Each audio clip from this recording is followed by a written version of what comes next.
2027 के उत्तर प्रदेश विधानसभा चुनाव को लेकर रायबरेली सदर सीट पर राजनीतिक सरगर्मी काफी तेज हो गई है।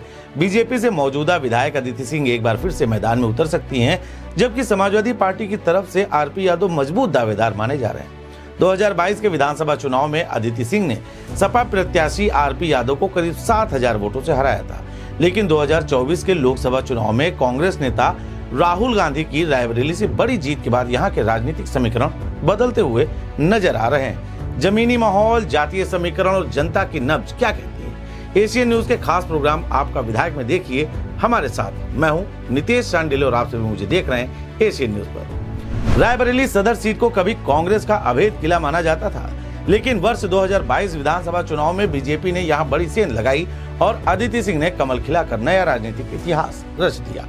अदिति सिंह को जहां अपने पिता और पूर्व विधायक अखिलेश सिंह की राजनीतिक विरासत का लाभ मिला, वहीं बीजेपी के मजबूत संगठन और हिंदुत्व की राजनीति ने भी उन्हें जीत दिलाई। हालांकि मुकाबला बेहद कांटे का रहा और समाजवादी पार्टी के आरपी यादव ने उन्हें एक कड़ी टक्कर दी थी। अब 2027 की तैयारी शुरू हो चुकी है। समाजवादी पार्टी को उम्मीद है कि मुस्लिम यादव समीकरण, महंगाई, बेरोजगारी और स्थानीय मुद्दों के दम पर वह इस सीट पर वापसी कर सकती है। वहीं बीजेपी विकास, कानून व्यवस्था और संगठनात्मक मजबूती के सहारे अपनी पकड़ बरकरार रखने की कोशिश में जुटी है।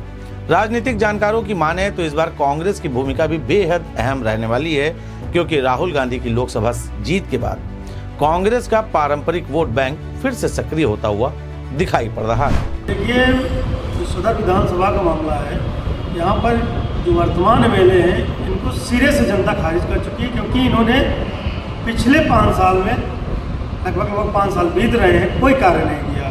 अपेक्षा रखते हैं कि हमारा नेता हमारे यहाँ आए, लोगों की मदद करे, दुख सुख बांटे, लेकिन ऐसा कुछ होता नहीं है। इस सरकार में आप समझिए कि जनता इस तरह से परेशान है, बिजली का बिल तो बिल्कुल मनमानी तरीके से आ रहा है। वहीं बीजेपी कार्यकर्ताओं का दावा है कि रायबरेली में विकास कार्यों और कानून व्यवस्था के मुद्दे पर जनता सरकार के साथ में है। उनका कहना है कि अदिति सिंह ने क्षेत्र में सड़क, बिजली और बुनियादी सुविधाओं को मजबूत करने का काम किया है। क्योंकि यहाँ भाजपा के जिस तरह के कार्य चल रहे हैं उस हिसाब से तो इन्होंने बहुत काम किया है।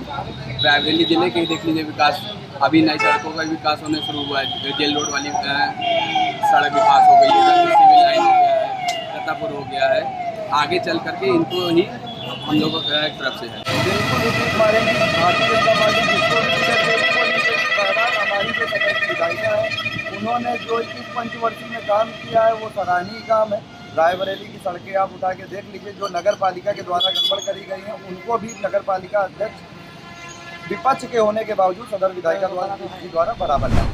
राजनीतिक विश्लेषकों की माने तो रायबरेली सदर सीट पर मुकाबला फिलहाल त्रिकोणीय होता हुआ दिखाई दे रहा है। अगर कांग्रेस मजबूती से चुनाव लड़ती है तो विपक्षी वोटों का बंटवारा बीजेपी को फायदा पहुंचा सकता है।